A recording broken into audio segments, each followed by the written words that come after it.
Eu estava na sala de reuniões do Hotel Golden Tulip, em Goiânia, negociando a venda de 12 potros por R$ 800 mil. Eram 4 da tarde de uma terça-feira escaldante de outubro. Meus dedos suavam contra a caneta Montblanc que meu falecido marido me deu 30 anos atrás. Do outro lado da mesa, 3 compradores argentinos esperavam minha assinatura final. Foi quando meu celular vibrou. O nome na tela me gelou. Bernardo, filho. Pedi licença e atendi, esperando talvez uma pergunta sobre os cavalos, sobre a ração que tinha acabado, qualquer coisa normal. Mas a voz do meu único filho soou diferente, fria, distante, como se estivesse lendo um roteiro ensaiado. Mãe, estamos indo para os Estados Unidos amanhã. Meu coração falhou uma batida. Como assim, Bernardo? Amanhã? Mas a gente não conversou sobre... Ele me cortou, e naquele corte eu senti anos de distância sendo jogados na minha cara. Sua fazenda e seus cavalos já foram vendidos. Adeus. O mundo ao meu redor desfocou. Os argentinos, a mesa de mogno, os contratos, tudo virou um borrão. Tentei respirar, mas o ar não descia. E então, como uma lâmina enfiada nas minhas costas, ouvi aquela voz. Aquela voz que eu tinha aprendido a temer nos últimos 3 anos. Fabiana, minha nora. Ela gritou ao fundo, e eu podia sentir o sorriso venenoso na boca dela. Do que você está falando? Finalmente livre dessa velha teimosa. E ela riu. Meu Deus, como ela riu. Naquele segundo, 80 mil memórias explodiram na minha cabeça. 30 anos construindo aquela fazenda com as minhas próprias mãos. As madrugadas no curral quando ninguém acreditava em mim. Os calos que sangraram. As noites que chorei sozinha depois que Sérgio morreu, com Bernardo dormindo no quarto ao lado, apenas uma criança de 10 anos que eu jurei proteger de tudo. E agora, ele estava me dizendo que tinha vendido minha vida. Mas sabe o que eles não sabiam? Eu sorri. Sim, ali, com lágrimas ameaçando descer, eu sorri. Porque existe uma coisa que filhos manipulados e noras gananciosas nunca entendem. Mulheres como eu não chegam aos 68 anos de idade, comandando 320 hectares de terra, criando cavalos campeões, sem aprender a guardar segredos. Segurei o telefone com força e respondi, com a voz mais calma que consegui. Entendo, Bernardo, mas você esqueceu uma coisa. Silêncio do outro lado. Fabiana gritou, agora com um fio de nervosismo. Do que você está falando? E eu ri. Ri porque a fazenda que eles disseram ter vendido, na verdade, se você quer descobrir histórias reais de coragem, de mulheres que não se deixaram quebrar, se inscreva no canal e ative o sininho. Porque esta história está apenas começando, e o que vem a seguir vai te fazer repensar tudo sobre família, lealdade e justiça. Mas antes de eu contar o que eles esqueceram, você precisa entender quem eu sou.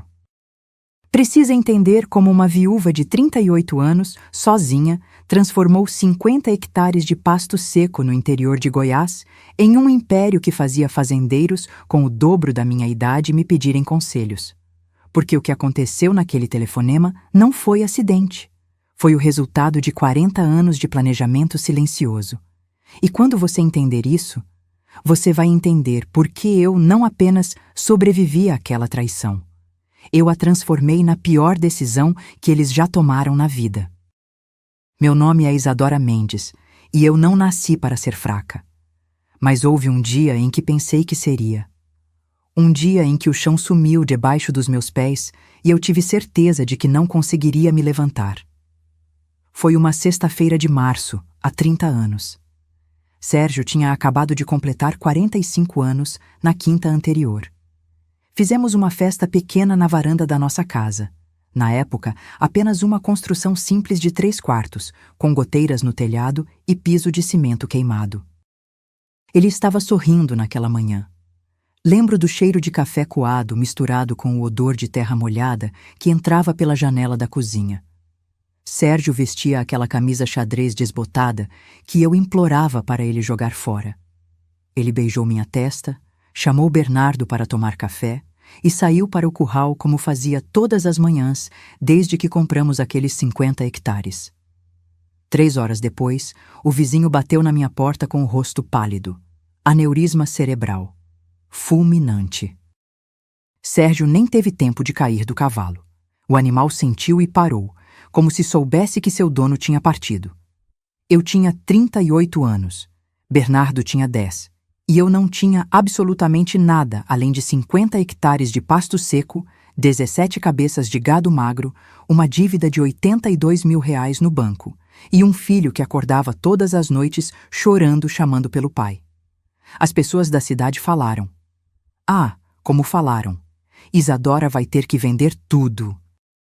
Pobrezinha, sozinha com um menino, sem profissão, sem estudo.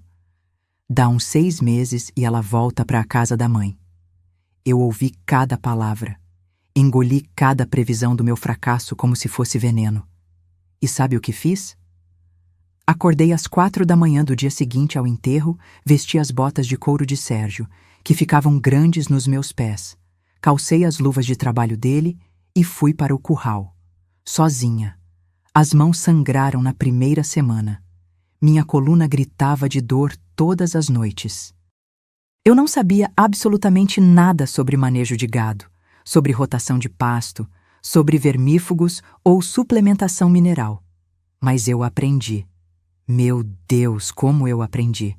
Acordava quando ainda estava escuro. Bernardo tomava café sozinho antes da escola, porque eu já estava no campo. Voltava com as unhas sujas de terra, com hematomas nos braços de segurar mourão de cerca, com queimaduras de sol que descascavam minha pele até sangrar. Teve um dia, nunca vou esquecer, que eu sentei no chão do curral, olhei para as minhas mãos cheias de calos e feridas e chorei. Chorei com raiva. Chorei porque estava exausta. Chorei porque ninguém me ensinava, porque os homens da cooperativa riam da viuvinha que queria brincar de fazendeira, porque o gerente do banco me tratava como se eu fosse uma criança pedindo dinheiro emprestado para comprar doce. Mas sabe o que eu fiz depois de chorar? Levantei, limpei as lágrimas. E voltei ao trabalho. Nos primeiros 5 anos paguei a dívida, toda ela, real por real. Vendi bezerros, economizei em tudo, minha roupa, meu sapato, minha comida. Bernardo usava uniforme escolar até rasgar. Eu costurava à noite. Nós comíamos arroz, feijão e ovo quase todos os dias. Luxo era um frango aos domingos, mas eu não desisti. Aos poucos, a fazenda começou a respirar. Comprei mais gado, aprendi sobre genética bovina com um veterinário que teve pena de mim e me ensinou de graça. Li livros. Fiz cursos por correspondência. Me tornei obcecada. Cada real que entrava, eu reinvestia. E então, há 15 anos, eu tive uma ideia. Vi um manga-larga marchador pela primeira vez numa feira agropecuária em Goiânia. Era um animal magnífico. Pelagem dourada, porte elegante, aquela marcha batida que parecia uma dança. O dono pediu R$220 mil, uma fortuna. Eu tinha apenas 180 mil economizados em 5 anos de vacas magras. Negociei, implorei. Ofereci pagar em parcelas. Ele riu de mim. Então, mostrei meus livros de contabilidade. Mostrei como, sozinha, eu tinha transformado uma fazenda falida em algo produtivo. Mostrei meu planejamento para os próximos 10 anos. Ele vendeu. E ainda me deu desconto. 190 mil. Aquela égua, estrela da alvorada, mudou minha vida. Em 3 anos, ela me deu 4 potros. Comecei a participar de exposições. Ganhei prêmios. Meu nome começou a circular no mercado. Isadora Mendes, a criadora de manga larga de Goiás. Fazendeiros ricos me ligavam. Compradores vinham de São Paulo, de Minas, até do Rio Grande do Sul. Há 7 anos, vendi um potro campeão por R$2.300.000. 2.300.000. Eu, a viúva que ia fracassar. Eu, a mulher que não sabia nada. Eu, que costurava o uniforme rasgado do filho à luz de lamparina para economizar energia. Comprei mais terras. Reformei a casa. Construí estábulos modernos. Contratei funcionários. Minha fazenda passou de 50 para 320 hectares. Virei referência. Homens que riram de mim vieram pedir conselhos. E Bernardo? Meu filho cresceu vendo tudo isso. Vendo a mãe trabalhar como um animal para dar a ele educação, comida, futuro. Paguei faculdade de administração em Goiânia. Ele se formou. Voltou para a fazenda. Eu achei que finalmente teria um parceiro. Alguém para dividir o peso de 3 décadas de luta. Eu estava tão orgulhosa dele, até o dia em que ele conheceu Fabiana, e tudo que eu construí com sangue, suor e lágrimas começou a desmoronar. Bernardo tinha 32 anos quando me ligou, animado, dizendo que tinha conhecido alguém especial. Meu coração se encheu de alegria. Meu filho merecia ser feliz. Ele tinha passado anos focado na fazenda, nos negócios, ajudando a expandir o que eu construí. Namoros rápidos, nada sério. Eu já tinha até perdido a esperança de vê-lo formar família. Mãe, ela é incrível, você vai adorar. Vou levar ela para jantar em casa no sábado. Passei a semana toda preparando aquela noite. Mandei limpar a casa inteira. Comprei flores frescas. Girassóis amarelos que coloquei em vasos de vidro na sala. Preparei uma picanha nobre, farofa de castanhas, vinagrete fresco. Até tirei do armário as taças de cristal que ganhei no meu casamento e nunca usava. Queria que ela se sentisse bem-vinda. Sábado chegou, 7 da noite. Ouvi o som do carro de Bernardo na entrada de Cascalho. Meu coração batia acelerado, aquela ansiedade boa de mãe conhecendo a possível nora. Alisei meu vestido de linho verde água, aquele que eu usava em ocasiões importantes, e fui até a varanda. Bernardo saiu do carro sorrindo. E então ela desceu. Fabiana. A primeira coisa que notei foi a idade. Ela era claramente mais velha que meu filho. Descobri depois que 8 anos mais velha, 40 na época. Cabelos loiros descoloridos puxados num coque rígido, unhas postiças vermelhas compridas demais, uma bolsa de marca que eu reconheci porque vi numa revista. 12.000 reais. Ela usava um conjunto de linho bege e salto agulha fino. Salto agulha? Numa fazenda. Sorri e abri os braços. Ela me cumprimentou com 2 beijos no ar, aqueles que não tocam de verdade. Suas mãos estavam frias, e quando ela entrou na minha casa, seus olhos... Meu Deus, como seus olhos vasculharam cada detalhe. Não foi um olhar de curiosidade normal. Foi um inventário. Vi quando ela parou na estante de troféus dos cavalos. Vi quando olhou fixamente para o aparador antigo de jacarandá que pertenceu à minha avó. Vi quando seus olhos se fixaram no quadro na parede. Uma pintura a óleo que eu tinha comprado 2 anos antes numa galeria em Goiânia, 28.000 reais, obra de um artista local famoso. Ela sorriu. Mas não foi um sorriso quente. Foi calculista. Durante o jantar, Fabiana falou sem parar. Sobre ela. Sempre sobre ela. Contou que era divorciada, que tinha 2 filhos adolescentes do primeiro casamento, Vinícius, 17, e Laura, 15, que tinha passado por muito sofrimento com o ex-marido, que merecia recomeçar a vida com dignidade. Percebi como ela tocava o braço de Bernardo a cada frase, como inclinava a cabeça quando ele falava, com aquele jeitinho estudado de quem sabe exatamente o que está fazendo. E então ela soltou a primeira farpa. Dona Isadora, deve ser tão cansativo gerenciar tudo isso na sua idade. Finquei o garfo no prato. Bernardo riu, nervoso, tentando suavizar. Mãe é uma leoa, Fabi. Ela não cansa. Mas Fabiana continuou, agora com um tom de falsa preocupação. Mas é muita responsabilidade para uma pessoa só, né? A senhora já fez tanto, já provou tudo que tinha que provar. Não seria hora de descansar? Aproveitar a vida? Aproveitar a vida. Como se eu estivesse desperdiçando meus dias. Engoli a raiva e sorri. Eu adoro o que faço, Fabiana. A fazenda não é peso, é minha vida. Ela deu aquele sorriso pequeno, condescendente.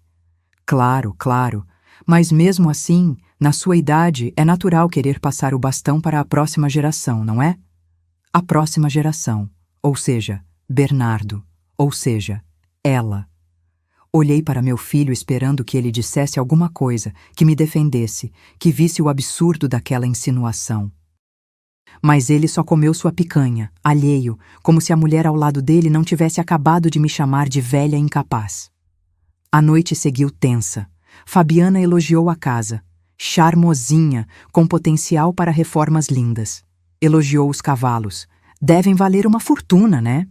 Perguntou sobre a escritura da fazenda, sobre testamento, sobre planejamento sucessório. Quem pergunta isso no primeiro jantar? Quando foram embora, Bernardo me abraçou na varanda. E aí, mãe? Gostou dela? Segurei o rosto dele entre minhas mãos.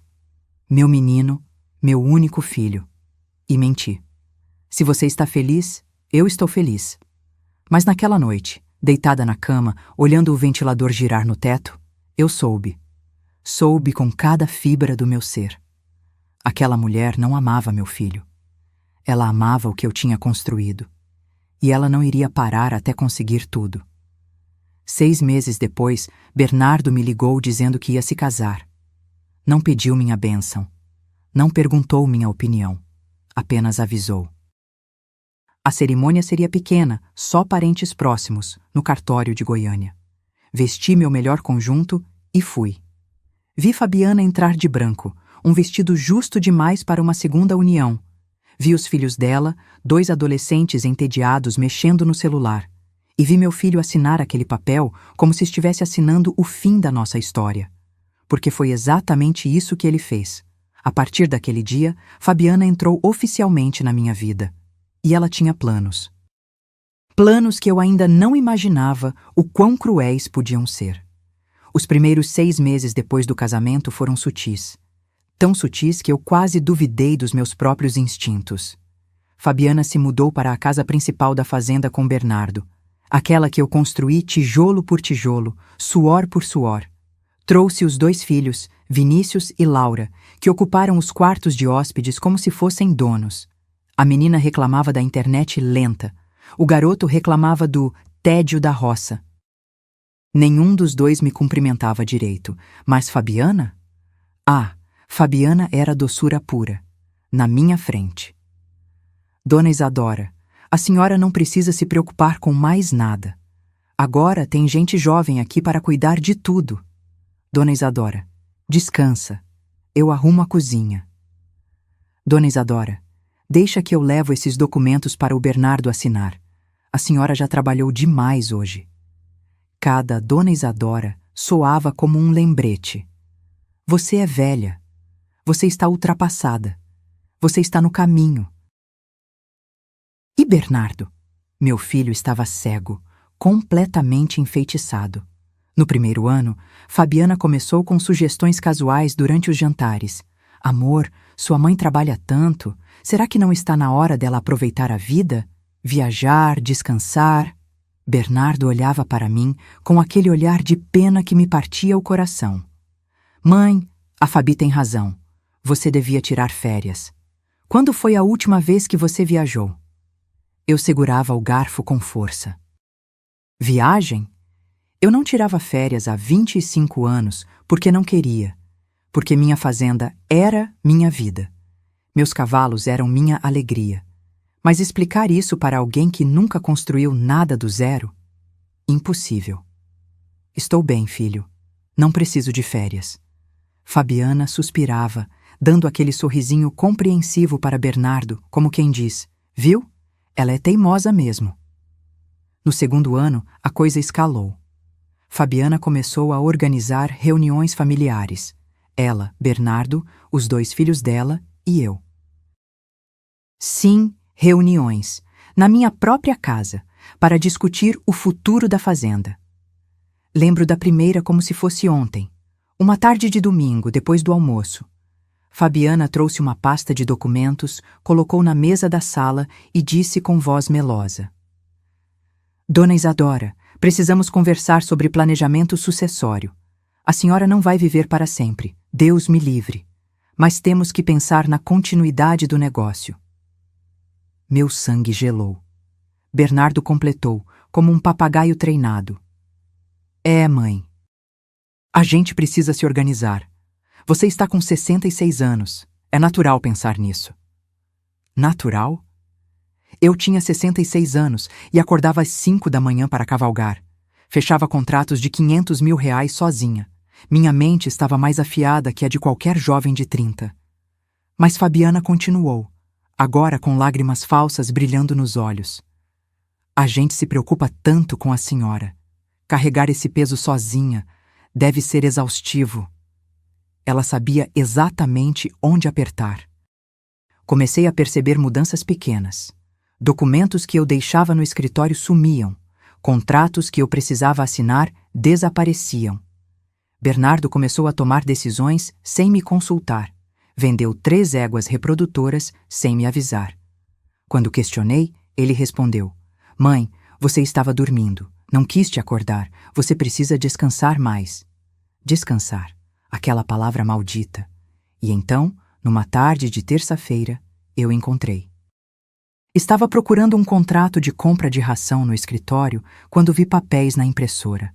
Papéis que ninguém tinha guardado. Peguei sem pensar muito. E meu mundo desabou. Era uma procuração pública, ampla, irrevogável, me destituindo do controle financeiro da fazenda, transferindo todos os poderes administrativos para Bernardo e Fabiana. Meus joelhos fraquejaram. Sentei na cadeira de couro do escritório, a mesma cadeira onde Sérgio sentava, onde eu sentava há 30 anos, e li aquilo 3 vezes. A outorgante Isadora Mendes, em pleno gozo de suas faculdades mentais, mas considerando sua idade avançada e necessidade de repouso. Idade avançada.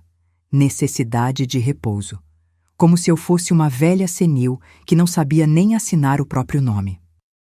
A página seguinte era ainda pior. Um plano para a transição gradual da administração, onde eu seria gentilmente afastada das decisões operacionais e me tornaria apenas uma consultora honorária. Consultora honorária, na fazenda que eu construí. Guardei os papéis, não disse nada. Ainda não, porque eu precisava entender até onde essa traição ia, e descobri. 2 semanas depois, durante um almoço, Fabiana soltou a bomba na frente dos filhos dela, como se fosse a coisa mais natural do mundo. Dona Isadora, eu e o Bernardo estávamos pensando: a senhora não gostaria de ter um cantinho só seu? Um apartamento na cidade? Mais prático, perto de tudo, sem a responsabilidade daqui? Vinícius, o enteado, completou com aquele sorrisinho cínico de quem já tinha sido preparado. É, vó Isadora. Lá a senhora podia receber as amigas, fazer artesanato, essas coisas de vovó. Artesanato. Coisas de vovó. Olhei para Bernardo. Meu filho. O menino que eu criei. Que acordava chorando aos 10 anos chamando pelo pai morto. E eu acalentava, prometendo que nunca o abandonaria. Esperei que ele dissesse alguma coisa, que me defendesse, que lembrasse quem eu era. Mas ele só baixou os olhos e murmurou: Mãe, a gente só quer o melhor para você. Você está confusa. Isso é normal na sua idade. Confusa. Aquela palavra ecoou na sala como um tiro. Eu não estava confusa. Eu estava sendo empurrada para fora da minha própria vida. Sistematicamente. Cruelmente. E o pior, meu filho estava deixando. Levantei da mesa sem dizer uma palavra. Fui para o meu quarto, tranquei a porta, e pela primeira vez em 3 décadas, desde a morte de Sérgio, eu me senti completamente sozinha. Eles estavam me roubando, não com violência, com palavras gentis, sorrisos falsos e essa arma terrível chamada preocupação. E eu ainda não sabia o pior. O pior estava por vir. Passou 1 mês desde aquele almoço, 1 mês em que eu fingi. Fingi que estava aceitando meu novo papel. Fingi ser a velhinha maleável que eles queriam que eu fosse. Sorria, acenava, concordava. Mas por dentro eu estava investigando. Comecei a prestar atenção em tudo. Nas conversas que paravam quando eu entrava na sala. Nos papéis que Fabiana escondia rápido demais. Nos olhares que ela e Bernardo trocavam quando eu fazia perguntas sobre as finanças da fazenda. E então veio aquela noite. Era uma quinta-feira, 2 da manhã.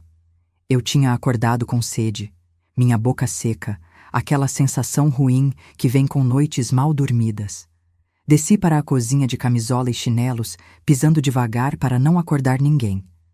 A casa estava em silêncio, mas quando passei pelo corredor que leva ao escritório, ouvi vozes, abafadas, tensas. Vinham do quarto de hóspedes que ficava no fundo. Fabiana e Bernardo estavam lá, discutindo. Meu coração acelerou. Fiquei paralisada no corredor escuro, descalça no piso frio, ouvindo. Bernardo, você é fraco demais. Já devíamos ter conseguido a procuração definitiva. A voz de Fabiana estava cheia de raiva. Nada daquela doçura falsa que ela usava na minha frente. Fabi, minha mãe não é idiota. Se eu forçar muito, ela vai desconfiar. E daí? Ela já está velha, confusa. Quem vai acreditar nela? Cada palavra era uma facada. Olha, o plano está funcionando. Devagar, mas está. Daqui a alguns meses ela assina tudo o que a gente quiser. Fabiana deu uma risada curta, amarga. Alguns meses? Bernardo, eu não tenho alguns meses. Minhas dívidas estão no limite. 340 mil reais de cartão que você nem sabe que existem. Eu preciso dessa fazenda vendida agora. Meu estômago revirou. Você me prometeu que não tinha mais dívidas. E você prometeu que sua mãe ia ser fácil de manipular.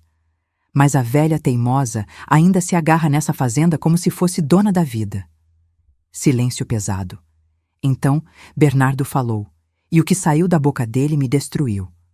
Assim que conseguirmos a procuração definitiva, vendemos tudo e vamos para Orlando como planejado. Minha mãe pode ficar no apartamento pequeno que eu comprei na cidade. 70 metros quadrados, 2 quartos. Ela vai acabar aceitando. Não vai ter escolha. 70 metros quadrados. Ele já tinha até escolhido meu exílio. Minhas pernas tremeram. Segurei na parede para não cair. Fabiana continuou, agora com voz calculista. Já transferimos 670 mil reais para a conta da empresa nos Estados Unidos. Mas precisamos de muito mais. Essa fazenda vale no mínimo 6 milhões. Com a venda dos cavalos, chegamos fácil a 8. 8 milhões. Eles já tinham calculado o preço da minha vida. E os meus filhos, Fabi? Vinícius e Laura também vão ganhar parte? Ela riu, uma risada que me gelou a alma. Claro, amor, já prometi 500 mil para cada um.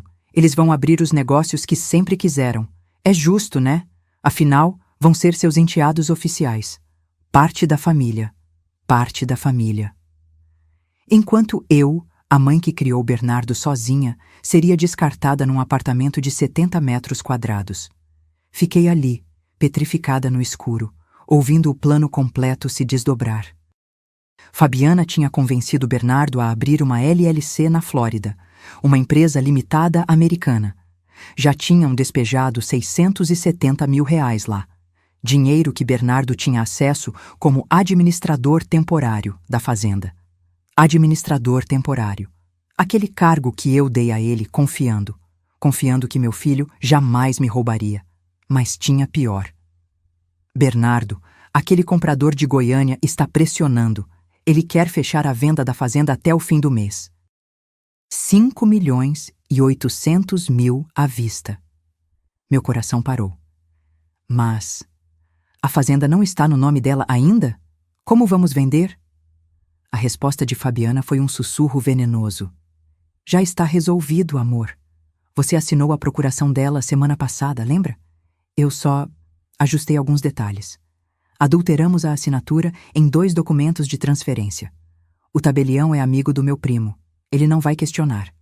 Adulteraram. Minha. Assinatura, falsificação de documento. Crime federal. E meu filho tinha concordado com isso. Fabi, isso é arriscado. Arriscado é ficar nessa miséria sendo empregado da sua própria mãe. Você tem 35 anos, Bernardo. Está na hora de você ter sua própria vida. Empregado. Ela chamou meu filho de empregado na fazenda que ele ajudou a construir comigo. E se ela descobrir? Fabiana riu. Aquele riso que eu nunca mais vou esquecer. Quem vai acreditar numa velha de 68 anos contra documentos assinados e carimbados? A gente só precisa segurar mais 3 semanas. 3 semanas e estaremos em Orlando, começando do zero, com 8 milhões no banco, sem essa megera controlando cada passo seu. Megera. Essa foi a palavra que ela usou para a mulher que abriu a casa, a mesa, o coração para recebê-la. Recuei devagar, passo por passo, até voltar para o meu quarto. Fechei a porta com cuidado, me sentei na beirada da cama. E não chorei. Não chorei porque lágrimas não resolveriam nada. Lágrimas não recuperariam 670 mil reais. Lágrimas não impediriam a venda fraudulenta da minha fazenda. Olhei para a foto de Sérgio na mesinha de cabeceira. Meu marido morto há 30 anos, que me deixou com um filho de 10 anos e uma promessa. Cuida do nosso menino, Isadora. Faz dele um homem de bem. Eu tinha tentado. Meu Deus, como eu tinha tentado. Mas em algum lugar, entre os anos e as manipulações daquela mulher, eu perdi meu filho. Ou talvez ele nunca tenha sido quem eu pensei que era. Mas uma coisa eu sabia. Eu não ia deixar barato. Porque se tinha algo que 30 anos de luta me ensinaram, era isso. Isadora Mendes não era mulher de se entregar. E aquela víbora que dormia no quarto do fundo, ela tinha acabado de assinar a própria sentença. Decidi não confrontá-los. Ainda não. Porque quando você conhece o golpe antes dele acontecer, você tem poder. Você tem escolha. Você pode planejar. Mas precisava agir rápido. Na manhã seguinte, liguei para meu antigo advogado, Dr. Heitor Braga, um homem de 62 anos que me conhecia há 20. Expliquei tudo, cada detalhe da conversa que escutei. Ele ficou em silêncio por 10 segundos longos. Isadora, isso é gravíssimo. Falsificação de assinatura, apropriação indébita, estelionato. Seu filho pode ser preso. Eu sei. Mas preciso de provas concretas antes de agir. Você quer que eu investigue? Quero, mas discretamente. Ninguém pode saber, especialmente Bernardo. Heitor suspirou. Considere feito. Desliguei e olhei pela janela da cozinha. Fabiana estava na varanda, pintando as unhas de vermelho, rindo ao telefone com alguém. Provavelmente contando para uma amiga como estava prestes a ficar milionária. Naquele momento, eu prometi a mim mesma, essa mulher ia pagar. E Bernardo também. Mas antes que eu pudesse montar minha estratégia completa, veio meu aniversário. 68 anos. Fabiana insistiu em fazer uma festinha íntima para mim. Apenas família e alguns amigos próximos dela. Gente que eu nunca tinha visto na vida. Tentei recusar, mas Bernardo implorou. Mãe, a Fabi quer fazer algo especial para você. Ela te ama tanto. Ama. Que piada cruel. Aceitei, porque naquele ponto eu estava coletando munição.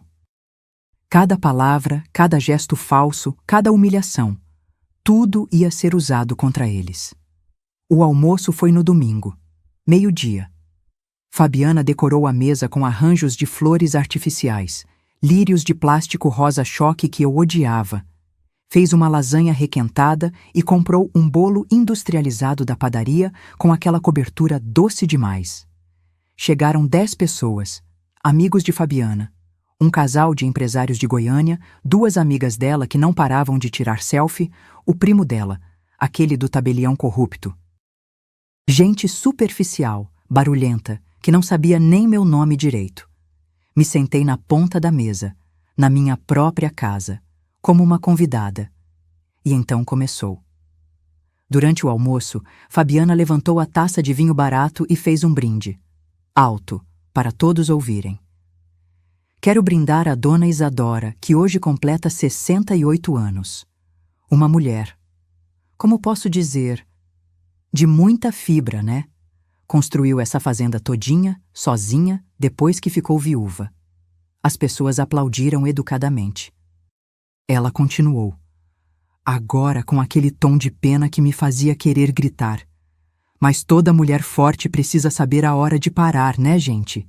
A dona Isadora já fez tanto, já provou tanto. Agora é hora de descansar e deixar que a gente, a nova geração, cuide de tudo. As amigas dela concordaram com a cabeça, fazendo aquelas caras de coitadinha. Uma delas, uma loira oxigenada de 40 e poucos, completou: "Ah, é mesmo. Minha mãe era assim, teimosa, não queria largar a empresa. Até que um dia a gente teve que internar ela, para o bem dela, sabe?" Internar. A palavra ficou suspensa no ar como veneno. Fabiana sorriu. Aquele sorriso. Pois é, a gente torce para não chegar nesse ponto com a dona Isadora. Mas às vezes a velhice traz confusões, né? É natural. Olhei para Bernardo esperando, implorando, que ele dissesse alguma coisa, que defendesse a mãe dele, que lembrasse a essas pessoas quem eu era. Mas ele apenas tomou um gole de vinho, olhando para o prato. Covarde! A pior parte veio na hora do bolo. Fabiana trouxe aquela coisa enjoativa da cozinha, cantando parabéns sozinha. Ninguém acompanhou. Colocou na minha frente e disse, alto, para toda a mesa: "Vamos, dona Isadora, só para as velhinhas, aproveita que ainda tem fôlego." Risadas, risadas da mesa inteira, como se eu fosse uma piada, uma relíquia, uma velha inútil sendo tolerada na própria casa. Soprei as velas. Não fiz pedido. Para quê? Naquele momento, eu não tinha esperança de nada. Quando o almoço terminou, tentei falar sobre a fazenda, sobre um contrato importante que precisava fechar, sobre os cavalos que precisavam de atenção veterinária. Fabiana me interrompeu, batendo palmas como se falasse com uma criança teimosa. "Dona Isadora, não precisa se preocupar com essas coisas agora. É seu aniversário. E, além do mais, o Bernardo já está cuidando de tudo. Ele é administrador agora, lembra?" E virou para as amigas dela, como se eu não estivesse ali. "Vocês não sabem o trabalho que dá. A velhinha ainda acha que manda em tudo. Não aceita que o tempo passou." Velhinha. Todos na mesa riram. Menos eu. Me levantei.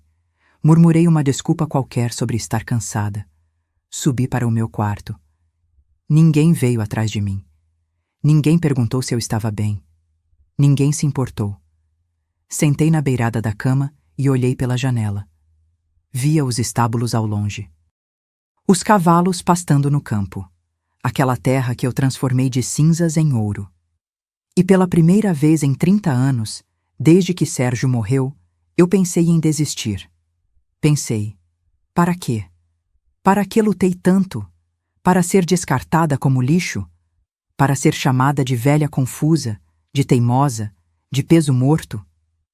As lágrimas vieram, quentes, raivosas. Chorei sozinha no meu quarto, no dia do meu aniversário, enquanto lá embaixo as pessoas riam e comiam meu bolo sem mim. Me senti invisível, descartável, pequena. Mas sabe o que acontece quando você chega no fundo do poço? Você tem duas escolhas: afundar ou impulsionar para cima com força total. E eu não era mulher de afundar. Na manhã seguinte, acordei antes do sol nascer. Vesti minha roupa de montaria, calcei as botas gastas e fui para o estábulo, porque tinha alguém ali que ainda me via pelo que eu realmente era. Alguém que ia me lembrar quem eu sempre fui. O céu ainda tinha aquele tom de cinza que vem antes do amanhecer quando cheguei ao estábulo principal. 5:30 da manhã. O ar gelado de junho cortava minha pele, mas eu precisava estar ali. Precisava respirar o cheiro de feno e couro. Precisar sentir que ainda era dona de alguma coisa. Os cavalos relincharam baixinho quando me viram. Eles me conheciam. Me reconheciam. Caminhei devagar entre as baias até parar na última, a mais espaçosa, com placa de bronze gravada, Tempestade de Prata. Minha égua reprodutora, 15 anos de idade. Campeã nacional de marcha em 2018. Mãe de 8 potros premiados. Pelagem tordilha que brilhava como metal líquido sob a luz. Ela valia sozinha R$450 mil. Mas para mim, não tinha preço. Abri a porta da baia, esperando que ela viesse até mim como sempre fazia, colocando o focinho quente na minha mão, pedindo carinho. Mas ela não veio. Estava encostada no canto do fundo. Imóvel. Tempestade? Entrei devagar. E foi quando vi. A égua tinha um ferimento aberto na cernelha, aquela região entre o pescoço e o dorso. Sangue seco grudado no pelo. A água do bebedouro estava suja, esverdeada. O feno, mofado, fedendo. Meu coração disparou. Cheguei perto dela, passei a mão suavemente no pescoço. Ela estremeceu. Virou a cabeça e me olhou com aqueles olhos escuros, profundos, e eu jurei que vi dor ali. Dor e desamparo. Quem fez isso com você? Examinei o ferimento. Era recente. Um dia, talvez 2. Marca de chicote ou vara. Alguém tinha batido nela. A raiva subiu pela minha garganta como lava. Saí da baia e fui direto para o escritório do estábulo. Era cedo, mas o novo tratador que Fabiana tinha contratado, um tal de Osvaldo, homem de uns 40 anos, magro, com cara de poucos amigos, já estava lá, tomando café e mexendo no celular.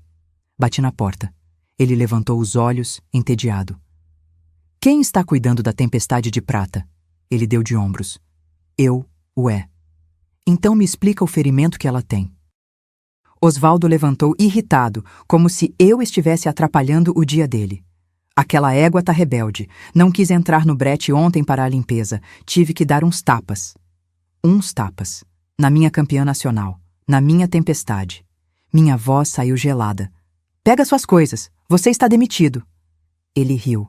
Riu na minha cara. A senhora não pode me demitir. Quem me contratou foi a dona Fabiana. Ela que manda agora.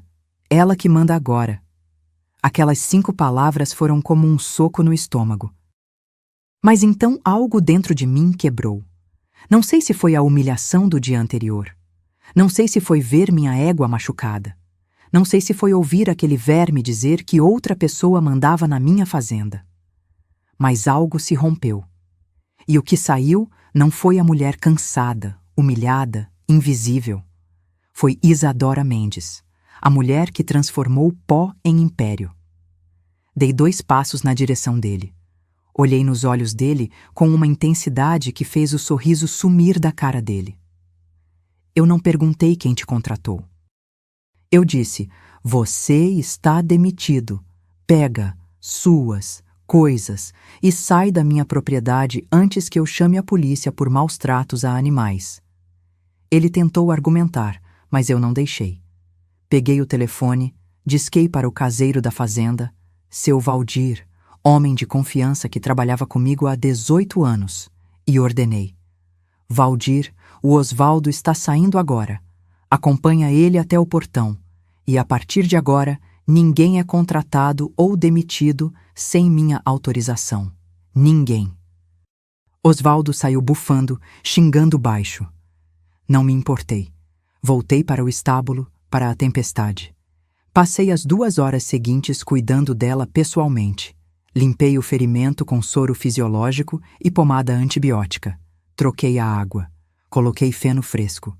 Escovei cada centímetro da pelagem dela, falando baixinho, pedindo desculpas por ter deixado aquilo acontecer. E enquanto fazia isso, enquanto sentia o calor do corpo da égua, o cheiro forte do estábulo, o sol nascendo pela janela, algo em mim se acendeu novamente. Tempestade encostou o focinho no meu ombro. Aquele gesto simples que ela sempre fazia. Seu jeito de dizer, está tudo bem, estou aqui. Foi quando entendi. Aquela égua tinha 15 anos. Tinha sido campeã. Tinha dado crias valiosas. Tinha construído legado. E ainda assim, lutou quando foi maltratada. Não se entregou. Não aceitou passivamente. Se ela podia lutar, eu também podia. Encostei minha testa na dela. Fechei os olhos. E fiz uma promessa. Ninguém mais vai machucar você. E ninguém mais vai me machucar. Saí do estábulo às 8 da manhã com a mente afiada, clara, determinada. Fui direto para a cidade.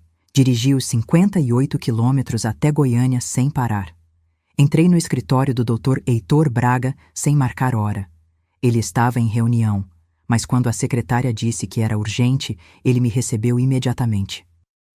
Isadora, você está bem? Sentei na poltrona em frente à mesa dele. Olhei nos olhos dele e disse com voz firme: quero que você investigue meu filho e minha nora. Quero todas as movimentações financeiras dos últimos 2 anos. Quero saber onde está indo cada centavo. Quero rastrear essa empresa nos Estados Unidos. Quero provas de tudo. E quero um detetive particular monitorando conversas, documentos, tudo. Heitor me olhou surpreso. Ele conhecia a Isadora cansada, chorosa da semana anterior. Mas a mulher na frente dele agora era outra. Vai custar caro. Não me importo. Uso meu dinheiro pessoal, nem R$1 da fazenda. Ele pegou o bloco de notas. Você tem certeza? Porque se encontrarmos o que você acha que vai encontrar, seu filho pode ir preso. Respirei fundo. Então que vá, porque eu não criei um ladrão. E se ele escolheu ser um, vai pagar as consequências. Heitor assentiu. Começou a anotar. Saí daquele escritório 3 horas depois com um plano. Um detetive contratado. Um contador forense a caminho. E uma determinação de ferro no peito. Voltei para a fazenda dirigindo devagar, olhando a paisagem. Os campos dourados, o céu azul infinito, as cercas que eu mesma ajudei a erguer. E entendi algo fundamental. Eu não tinha construído tudo aquilo para desistir agora. Fabiana tinha cometido um erro fatal. Ela tinha subestimado a mulher errada. E Bernardo? Meu filho ia aprender da maneira mais dura o que significava trair Isadora Mendes. A guerra tinha começado. Mas dessa vez, eu tinha as armas. Os 4 meses seguintes foram os mais difíceis da minha vida. Não pela dor. Eu já estava acostumada com dor. Mas pela atuação. Porque eu tinha que fingir. Fingir que não sabia de nada. Fingir que era a velha confusa que eles queriam que eu fosse. Sorrir para Fabiana. Concordar com Bernardo. Aceitar cada humilhação com a cabeça baixa. Enquanto por dentro eu juntava cada migalha de evidência. Dr. Heitor trabalhou rápido. Em 2 semanas, o detetive particular que ele contratou, um ex-policial federal chamado Ricardo Tavares, já tinha começado a destrinchar a vida de Fabiana e Bernardo. As reuniões aconteciam sempre na cidade, num café discreto perto do fórum. Eu inventava desculpas. Vou ao médico. Vou resolver coisas no banco. Vou visitar uma amiga. Fabiana nem questionava. Ela achava que eu estava finalmente aceitando o meu lugar. A primeira bomba caiu numa terça-feira de agosto. Ricardo colocou uma pasta na mesa do café. Dentro, extratos bancários. Dona Isadora, sua nora tem R$343 mil em dívidas de cartão de crédito. 6 cartões diferentes, todos no limite. Meu estômago revirou. 343 mil? Compras de luxo, roupas de grife, joias, restaurantes caros. Ela estava mantendo um padrão de vida que não podia pagar e escondendo tudo do seu filho. Peguei os extratos. Li linha por linha. Lojas que eu nunca tinha ouvido falar. Valores absurdos. R$12 mil num jantar. 28 mil numa bolsa. 50 mil numa clínica de estética.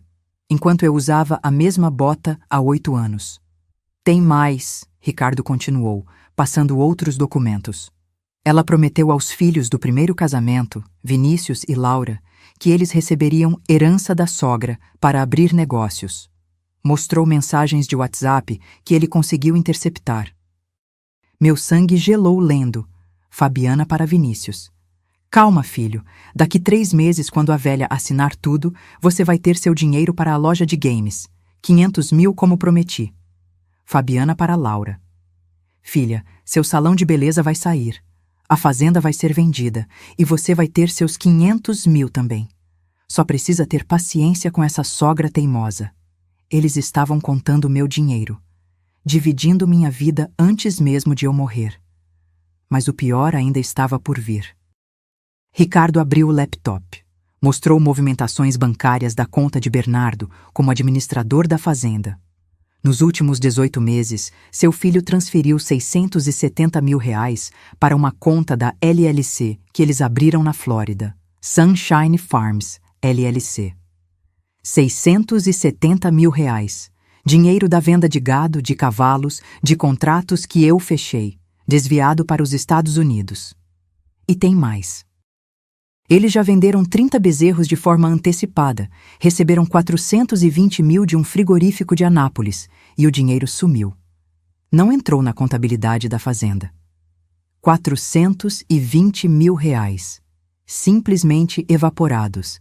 Fiz as contas mentalmente. Já tinham roubado mais de R$ 1 milhão de mim. E a fazenda? Perguntei com a voz tremendo. Eles realmente tentaram vender? Ricardo assentiu sério. Sim, encontrei um contrato preliminar de compra e venda. O comprador é Wilson Amarante, empresário do agronegócio de Goiânia. Valor: R$ 5.800.000. R$ 5.800.000. Por uma propriedade que valia facilmente 8 milhões. O pior é que eles usaram falsificação da sua assinatura em 2 documentos de transferência. Já pedi para um perito grafotécnico analisar. É falsificação grosseira, mas foi autenticada por um tabelião corrupto, primo da sua nora. Crime. Crime federal. Meu filho tinha cometido um crime. Respirei fundo. As mãos tremiam. Ricardo percebeu e colocou a mão sobre a minha. Dona Isadora, eu sei que é difícil, mas você precisa decidir. Quer seguir com isso? Porque se seguirmos, seu filho vai responder criminalmente. Olhei pela janela do café. Vi pessoas passando na rua, gente normal, vivendo vidas normais, e pensei, eu poderia ter tido isso. Uma velhice tranquila, um filho grato, respeito, mas não. Eu tinha que estar ali, descobrindo que meu próprio sangue estava me traindo. Quero todas as provas, respondi, firme. Gravações, documentos, testemunhas, tudo. Ricardo sorriu. Não um sorriso alegre, um sorriso de respeito. Já estamos nisso. Instalei escutas no escritório da fazenda, com autorização judicial, tudo legal. Nas últimas 3 semanas, gravamos 12 horas de conversas entre Fabiana e Bernardo. Planejamento detalhado de como vão dividir o dinheiro, como vão te convencer a assinar uma procuração irrevogável. Como vão te ajustar num apartamento pequeno enquanto eles vivem nos Estados Unidos? Ajustar. Como se eu fosse um móvel velho que não serve mais. Nas semanas seguintes, Ricardo trouxe mais, muito mais. Conversas gravadas de Fabiana chamando Bernardo de fraco e manipulável para as amigas. A conta bancária secreta onde ela depositava dinheiro de pequenas vendas da fazenda que Bernardo autorizava. Mensagens dela para o ex-marido pedindo dinheiro emprestado, porque o novo trouxa ainda não liberou toda a grana da sogra. Trouxa. Ela chamou meu filho de trouxa. E o mais chocante, descobri que Fabiana tinha planejado tudo desde antes do casamento. Ela tinha investigado Bernardo, descoberto sobre a fazenda, sobre meu patrimônio. Tinha se aproximado dele propositalmente, um golpe calculado. Meu filho não foi sedutor, foi caçado, mas isso não o isentava. Porque, em algum momento, ele escolheu o dinheiro, escolheu a esposa manipuladora, escolheu me trair. No final de novembro, 4 meses depois que comecei a investigação, Ricardo colocou um pendrive na minha mão. Aqui está tudo, Dona Isadora. Provas suficientes para prender os 2: estelionato, falsificação, apropriação indébita. Seu advogado pode entrar com representação criminal. Guardei o pendrive na bolsa. Aquele pequeno objeto de plástico continha a destruição da vida de Fabiana. E de Bernardo, meu filho. Aquela noite, sentei sozinha na varanda. Olhei as estrelas, pensei em Sérgio, no que ele faria, no que ele diria, e decidi. Não ia apenas expô-los. Ia fazer com que cada humilhação que me causaram fosse devolvida, com juros, porque existe uma diferença entre vingança e justiça. E o que eu ia fazer? Era justiça pura. Dezembro chegou com calor sufocante. O tipo de calor que faz o asfalto derreter, que deixa o ar tremendo, que seca a garganta só de respirar. Eu estava em Goiânia, na sala de reuniões do Hotel Golden Tulip, fechando a venda de 12 potros para 3 compradores argentinos. 800 mil reais. Um dos maiores contratos do ano. A caneta Mont Blanc estava na minha mão, pronta para assinar. Eram 4 da tarde quando meu celular vibrou na mesa. Bernardo. Filho. Meu coração apertou. Não porque eu tivesse medo, mas porque eu sabia. Depois de 4 meses investigando, eu sabia que algo estava vindo. Doutor. Heitor tinha me avisado pela manhã. Isadora, eles aceleraram. O comprador da fazenda está pressionando. Pode acontecer a qualquer momento. Pedi licença aos argentinos e atendi. Alô? A voz de Bernardo soou diferente. Não tinha aquele tom de filho. Tinha frieza, distância. Como se estivesse lendo um discurso ensaiado que Fabiana tinha escrito para ele. Mãe, estamos indo para os Estados Unidos amanhã. Meu estômago revirou. Amanhã. Eles tinham tanta certeza que já tinham comprado as passagens. Como assim, Bernardo? Amanhã a gente não conversou sobre... Ele me cortou. Nem deixou eu terminar. Sua fazenda e seus cavalos já foram vendidos. Adeus. Aquela palavra. Adeus. Não um até breve. Não um a gente se fala. Adeus. Como se estivesse me descartando, me apagando da vida dele. Os argentinos na mesa ficaram embaçados. Minha visão embaralhou. Precisei segurar na beirada da cadeira para não cambalear. E então veio aquela voz. Aquela voz que eu tinha aprendido a odiar mais que qualquer coisa no mundo. Fabiana gritou ao fundo, longe do telefone, mas eu ouvi cada palavra venenosa. Do que você está falando? Finalmente livre dessa velha teimosa. E ela riu. Aquele riso agudo, cheio de vitória falsa, como se tivesse ganhado uma guerra. Como se eu fosse apenas um obstáculo que finalmente tinha sido removido do caminho. Naquele segundo, tudo veio de uma vez. As 30 madrugadas suadas no curral depois que Sérgio morreu. As mãos sangrando de erguer cerca, os joelhos machucados de plantar cada árvore daquela fazenda. As noites que pulei, jantar para economizar e pagar a faculdade de Bernardo. O orgulho que senti quando ele se formou, quando voltou para me ajudar. Tudo jogado no lixo, por causa de uma mulher gananciosa e de um filho fraco. Mas sabe o que aconteceu? Em vez de desabar, em vez de chorar, algo dentro de mim sorriu. Porque durante 4 meses, enquanto eles planejavam me destruir, eu estava um passo à frente. Eu tinha provas, gravações, documentos, testemunhas. Eu sabia de cada centavo roubado, de cada mentira dita, de cada assinatura falsificada. E eles não faziam ideia. Respirei fundo, sequei a lágrima que ameaçou cair. Olhei para os 3 argentinos que me observavam preocupados. Fiz um sinal de que estava tudo bem. E respondi ao meu filho com a voz mais calma que consegui. Quase doce, quase maternal. Entendo, Bernardo, mas você esqueceu uma coisa. Silêncio do outro lado da linha. Eu podia sentir a confusão, o nervosismo, a sensação de que algo estava errado. Fabiana gritou de novo, agora com um fio de desespero na voz. Do que você está falando? E eu sorri, um sorriso genuíno, porque ia ser tão delicioso desmontar a farsa deles. Vocês venderam a fazenda, é isso? Bernardo gaguejou. Eu, sim. 5.800.000 reais. O comprador já pagou 1,5 milhão de sinal. Está tudo acertado. 1,5 milhão de sinal. Dinheiro que eles já tinham embolsado. Dinheiro que teriam que devolver. E os cavalos? Também venderam? Todos, menos a Tempestade, porque ela está velha, ninguém quis. Velha, como eu. E a papelada? Está tudo certo? Silêncio, um silêncio pesado. Está, mãe. Tudo assinado e autenticado. Menti. Eu sabia que era mentira. Sabia que tinham falsificado minha assinatura. Sabia que o tabelião era corrupto. Sabia de tudo. Entendo. Pausa longa. Eles esperavam que eu surtasse, que chorasse, que implorasse. Mas eu só disse calmamente: Bernardo, tem um problema no que você acabou de me dizer. Ouvi Fabiana sussurrar algo ao fundo. Ouvi o pânico começando a rachar a voz dela. Que problema, mãe? Olhei pela janela do hotel.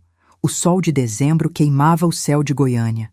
Pessoas andavam na rua, alheias ao drama que estava acontecendo naquela ligação. A fazenda que você vendeu, ela não está no meu nome, filho. Silêncio absoluto. Como assim? Nunca esteve. E se você tivesse me perguntado antes de falsificar minha assinatura, eu teria te contado. Ouvi algo cair do outro lado. Talvez um copo. Talvez a esperança deles. Fabiana gritou, agora com voz esganiçada. Isso é mentira! Ela está blefando! Mas Bernardo sabia. Pela minha voz, pela minha calma. Ele sabia que eu não estava blefando. Mãe, do que você está falando? Respirei fundo. Saboreei aquele momento. Porque depois de 4 meses de humilhação, de fingimento, de dor engolida, eu finalmente podia virar o jogo. 40 anos atrás, quando seu pai morreu, coloquei toda a propriedade em nome de uma holding familiar, criada com meu pai, o advogado Augusto Mendes, por segurança, por medo de invasões de terra que aconteciam na época. Silêncio mortal.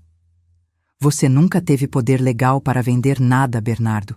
Todas aquelas procurações que você tem são limitadas, operações do dia a dia. Compra de insumos, contratação de funcionários, nada mais. Fabiana gritou algo que não entendi. Parecia um animal ferido. A escritura que vocês usaram para vender a fazenda? Falsa. O comprador que pagou 1,5 milhão de sinal vai querer o dinheiro de volta, com multa de 40%, segundo o contrato que eu pedi para meu advogado revisar. Fiz uma pausa. Deixei aquilo afundar. Ou seja, vocês vão ter que devolver 2.100.000 reais. Dinheiro que vocês não têm. Bernardo começou a gaguejar. A voz saiu quebrada, desesperada. Mãe, eu não... A Fabi disse que... Eu achei que... Você achou que eu era uma velha idiota? Silêncio. Achou que poderia me roubar, me humilhar, me jogar num apartamento de 70 metros enquanto vocês viviam com meu dinheiro nos Estados Unidos? Ouvi Fabiana chorando ao fundo. Não lágrimas de arrependimento, lágrimas de desespero por ter perdido. Bernardo, eu vou te dar um conselho de mãe. Arruma um advogado. Um bom. Porque o que você fez se chama estelionato e falsificação de documento. E eu tenho provas de tudo. Desliguei. As mãos tremiam, mas não de medo. De alívio, de justiça. Os argentinos me olhavam boquiabertos. Sorri para eles, peguei a caneta e assinei o contrato. Desculpem a interrupção, senhores. Assuntos de família. A guerra tinha acabado, mas a execução da sentença estava apenas começando. 3 dias depois daquela ligação, enviei uma mensagem para Bernardo. Curta, direta, gelada. Preciso que você e Fabiana venham à fazenda amanhã, 10 horas da manhã. Assunto urgente sobre a transferência da propriedade. Tragam os documentos da venda. Ele respondeu em 5 minutos. Ok, mãe, a gente vai. Claro que iriam. Eles ainda achavam que tinham alguma chance de consertar a mentira. De me convencer que estava tudo certo. De me manipular mais uma vez. Mas o que eles não sabiam é que eu não estava sozinha. Na manhã de sexta-feira, 9 horas, comecei a receber as visitas. Primeiro chegou o Dr. Heitor Braga, meu advogado, com 2 pastas grossas de documentos debaixo do braço. Ele estava sério, mas percebi um brilho de satisfação nos olhos dele. Justiça finalmente sendo feita. Depois chegou o delegado Maurício Lins, meu amigo de 20 anos, ex-colega de Sérgio nos tempos de universidade, homem íntegro, incorruptível. Ele trouxe 2 oficiais de justiça. Isadora, você tem certeza disso? Ele perguntou, apertando minha mão. Absoluta. E então chegou Wilson Amarante, o comprador da fazenda. Um homem de 50 e poucos anos, empresário do agronegócio, cara de poucos amigos. Ele estava furioso. Dona Isadora, eu paguei 1,5 milhão de sinal nessa propriedade. Se essa venda não se concretizar, vou processar todo mundo. Heitor levantou a mão, calmo. Senhor Wilson, o senhor foi vítima de uma fraude. A senhora Isadora não autorizou venda nenhuma. A assinatura nos documentos é falsificada. Wilson ficou branco. Falsificada? Vamos provar isso hoje. E o senhor terá seu dinheiro de volta. Pode ficar tranquilo. Às 10 horas em ponto, ouvi o som do carro de Bernardo na entrada de Cascalho. Todos estávamos na sala principal. Eu sentada na poltrona de couro que Sérgio amava, Heitor à minha direita, Maurício à esquerda, os 2 oficiais de pé ao fundo, Wilson sentado em outra poltrona, de braços cruzados. Bernardo e Fabiana entraram pela varanda. Eles estavam radiantes, sorridentes. Bernardo usava camisa social clara, calça jeans, sapato novo. Fabiana estava de vestido rosa, maquiagem perfeita, aquele sorrisinho vitorioso no rosto. Carregava uma pasta, provavelmente com as passagens para Miami, comprovantes de depósito, sonhos de riqueza. Mas quando abriram a porta da sala e viram toda aquela gente, o sorriso morreu. Fabiana parou. Bernardo também. Os olhos deles correram de pessoa para pessoa, tentando entender. Mãe, o que está acontecendo aqui? Bernardo tinha medo na voz. Reconhecia o delegado. Via os oficiais de uniforme. Fabiana tentou disfarçar, forçando um riso nervoso. Dona Isadora, que reunião é essa? Não era só para assinar os documentos finais? Não respondi. Apenas apontei para as cadeiras vazias na frente da mesa de centro. Sentem. Não foi um convite. Foi uma ordem. Eles se sentaram. Fabiana tentou segurar a mão de Bernardo, mas ele estava tremendo. Heitor abriu a primeira pasta. Tirou um envelope grosso. Colocou na mesa. Vamos começar pelo básico, ele disse, com voz de promotor.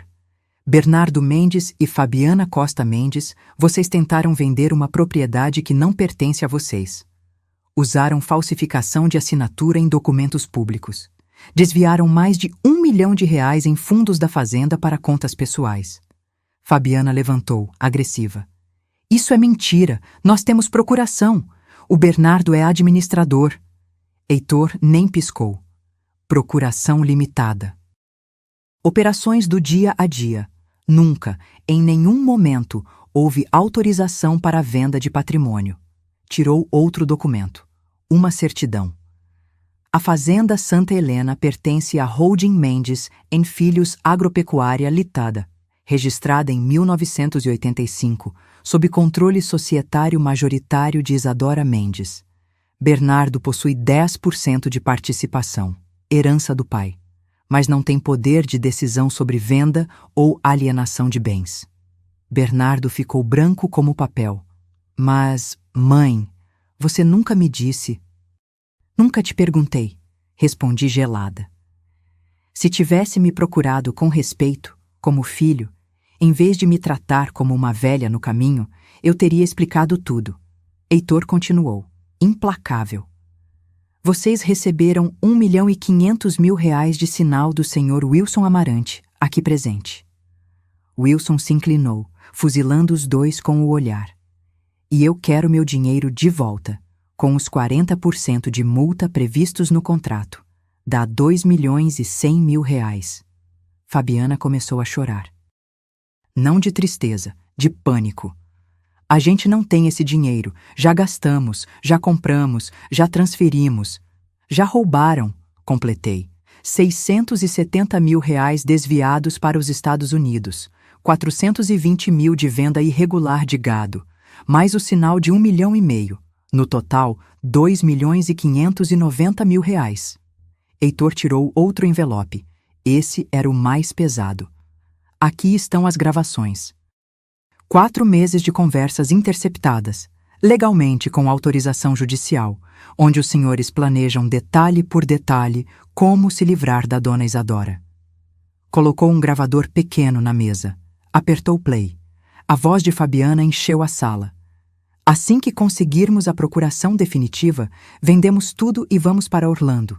Sua mãe pode ficar no apartamento pequeno da cidade. Ela vai acabar aceitando, não vai ter escolha. Bernardo começou a chorar, baixinho, com as mãos no rosto. Maurício, o delegado, levantou. Tirou algemas do cinto. Fabiana Costa Mendes, Bernardo Mendes, vocês estão presos preventivamente por estelionato, falsificação de documento público e apropriação indébita. Fabiana gritou. Tentou correr. Os oficiais a seguraram. Você está destruindo sua própria família, sua bruxa. Você é uma monstro. Levantei devagar. Olhei nos olhos dela e disse com cada sílaba carregada de 3 anos de humilhação engolida: eu não destruí minha família. Você destruiu quando entrou nela. Os oficiais colocaram as algemas. Fabiana gritava, esperneava. Bernardo apenas chorava, cabisbaixo, derrotado. Antes de saírem, meu filho me olhou.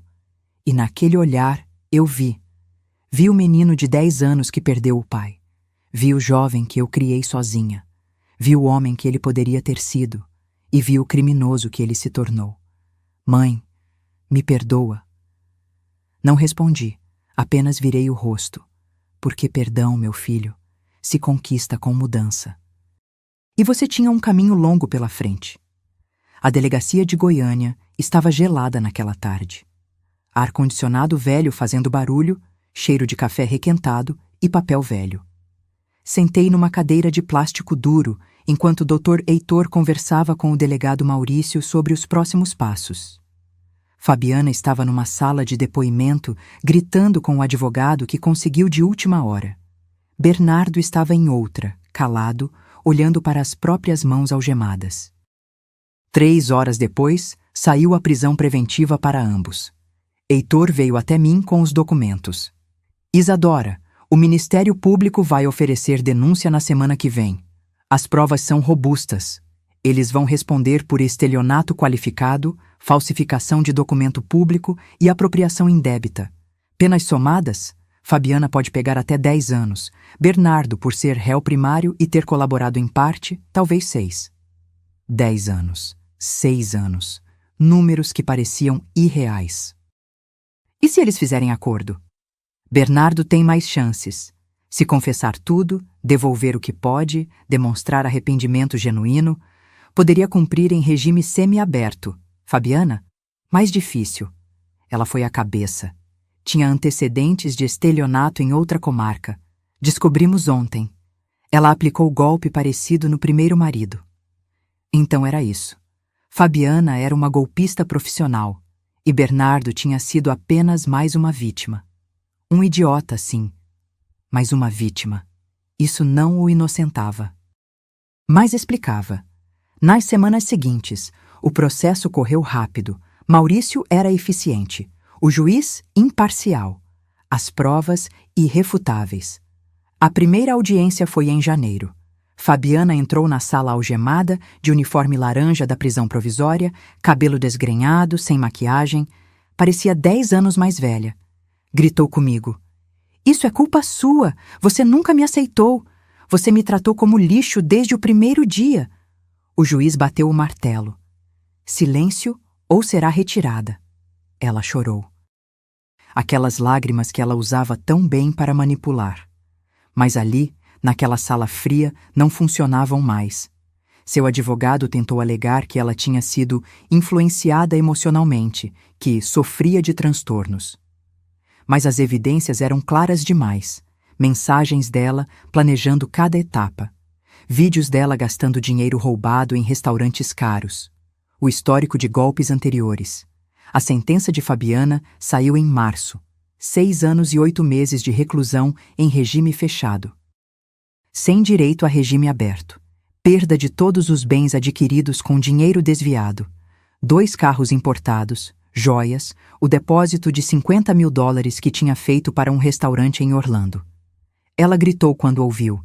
Xingou o juiz. Xingou a mim. Foi arrastada para fora por seguranças. Bernardo foi diferente. Na audiência dele, 2 semanas depois, ele entrou de cabeça baixa, magro, olheiras fundas, barba por fazer. Parecia um fantasma do filho que eu tinha criado. Quando o juiz perguntou se tinha algo a declarar, ele pediu para falar. Levantou, olhou para mim.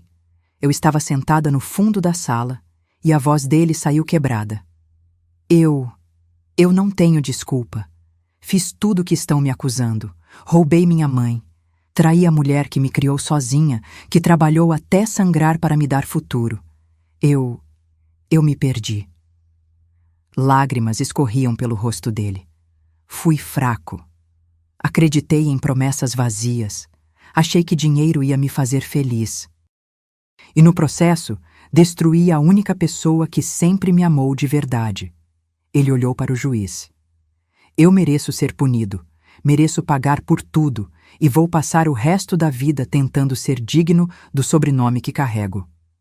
O silêncio na sala era pesado.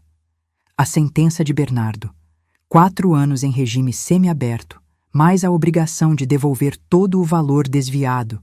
Com trabalho remunerado, parte do salário seria destinado à restituição. Ele aceitou em silêncio.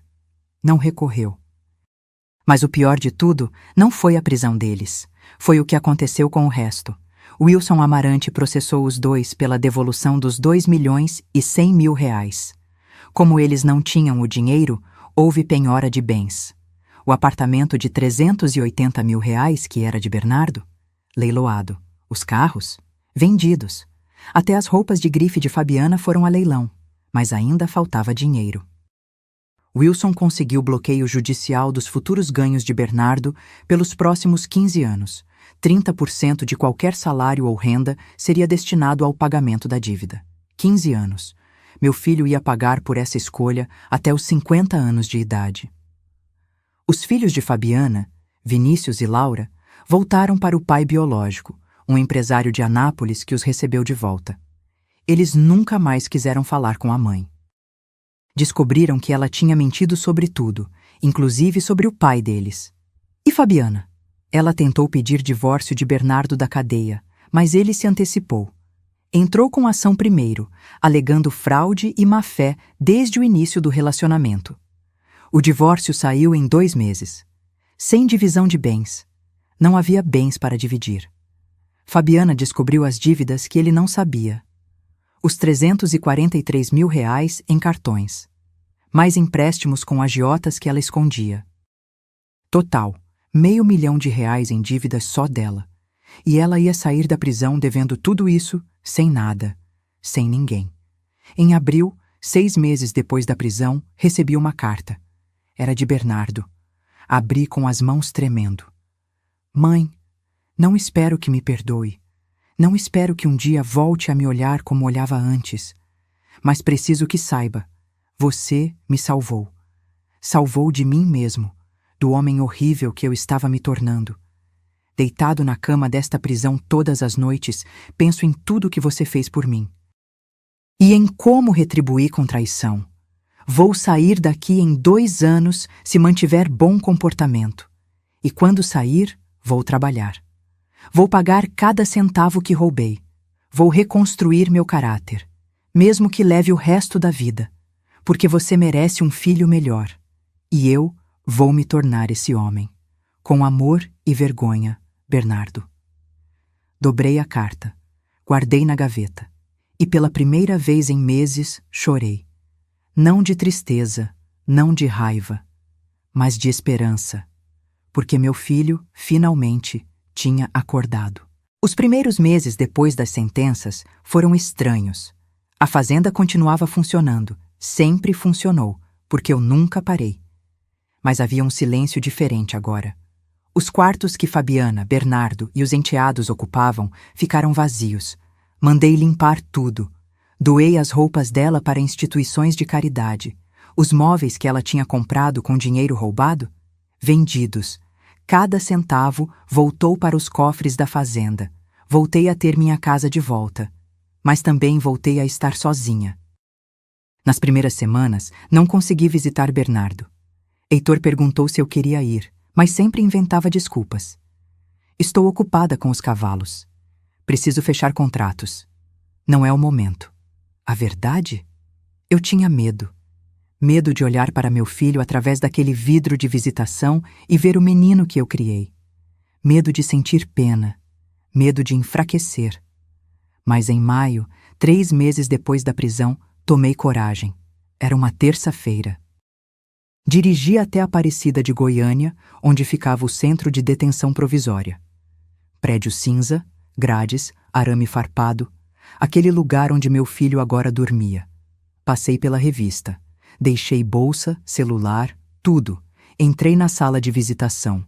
Mesas de ferro, cadeiras desconfortáveis, cheiro de desinfetante barato. E então ele entrou.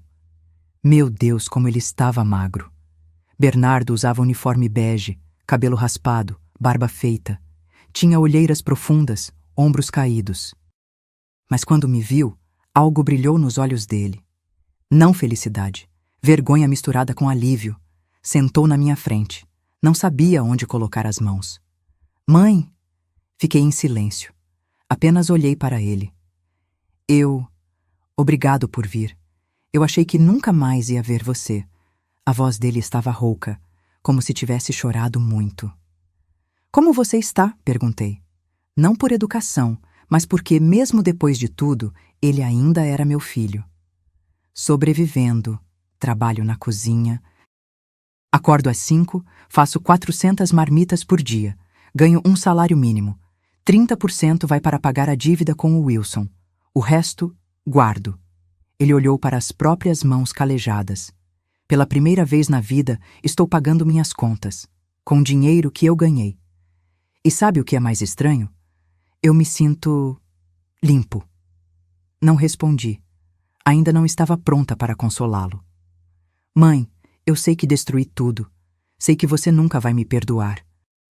Mas preciso que saiba, a Fabiana está pedindo para eu testemunhar contra você, dizendo que você forjou provas, que manipulou tudo. O advogado dela me procurou. Meu estômago apertou. E o que você disse? Ele me olhou nos olhos, e pela primeira vez em anos, vi honestidade ali. Disse que não, que todas as provas são reais, que eu cometi os crimes que estão me acusando, e que se ela quer tentar me usar de novo, pode esquecer. Respirei fundo. Por que você fez isso, Bernardo? Por que escolheu ela em vez de mim? Ele baixou a cabeça. As lágrimas vieram. Porque eu me senti importante. Pela primeira vez, alguém me olhava como se eu fosse especial, não apenas o filho da Isadora Mendes. Ela me fazia sentir que eu era o dono. Eu era o poderoso. E fui idiota demais para ver que ela só queria seu dinheiro. Silêncio pesado. Mas a culpa não é só dela, mãe. É minha. Eu escolhi acreditar nas mentiras porque era mais fácil do que enfrentar a verdade, que eu nunca fui metade do que você é. E em vez de trabalhar para ser melhor, eu quis te derrubar. Aquelas palavras me cortaram, mas eram verdadeiras. Você tem razão, eu disse calmamente. Você foi fraco, covarde, escolheu o caminho fácil. Ele concordou com a cabeça, chorando. Mas sabe o que mais? Você ainda é meu filho, e eu não desisto da minha família. Ele levantou os olhos, surpreso. Não significa que esqueci, não significa que está tudo bem, mas significa que, se você realmente mudar, se provar com ações e não com palavras, talvez um dia a gente consiga reconstruir alguma coisa. Bernardo chorou abertamente. Colocou as mãos no rosto. Eu vou provar, mãe. Juro por Deus. Vou sair daqui, vou trabalhar, vou pagar cada centavo. Vou me tornar o homem que você merecia que eu fosse. Saí daquela visita com o coração pesado, mas menos partido. Os meses seguintes foram de pequenas reconstruções. Visitei Bernardo uma vez por mês, sempre conversas curtas. Ele me contava sobre o trabalho na cozinha, sobre os cursos que estava fazendo dentro da prisão, administração, gestão rural, até um curso de ética. Ele estava tentando. Em agosto, ele me ligou da prisão, animado. Mãe, consegui regime semiaberto. Vou poder trabalhar fora durante o dia e voltar para dormir. Arranjei emprego numa cooperativa agrícola aqui perto. Salário de R$ 3.500. 3.500. Uma miséria comparado ao que ele poderia ter ganhado na fazenda. Mas era honesto. Estou orgulhosa de você, eu disse. E era verdade. Em novembro, um ano depois da prisão, Bernardo me ligou chorando. Mãe, a Fabiana foi condenada em segunda instância, 6 anos e 8 meses mantidos. E ela pediu para eu ajudar ela. Disse que ainda me ama, que fomos vítimas de você. Meu sangue gelou. E o que você disse? Disse que o único amor que ela teve foi pela sua fazenda e que eu nunca mais quero ver a cara dela. Desliguei o telefone e sorri. Meu filho estava finalmente acordando de verdade. Em dezembro, quando completou 1 ano e meio de regime semiaberto, ele me ligou com uma pergunta.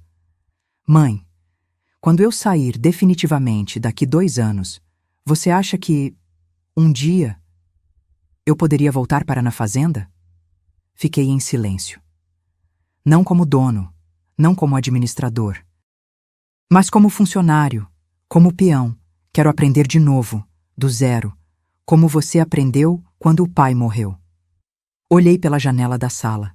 Vi tempestade de prata pastando tranquila no campo. Vamos ver, Bernardo. Vamos ver se você prova que merece. Vou provar, mãe. Eu prometo.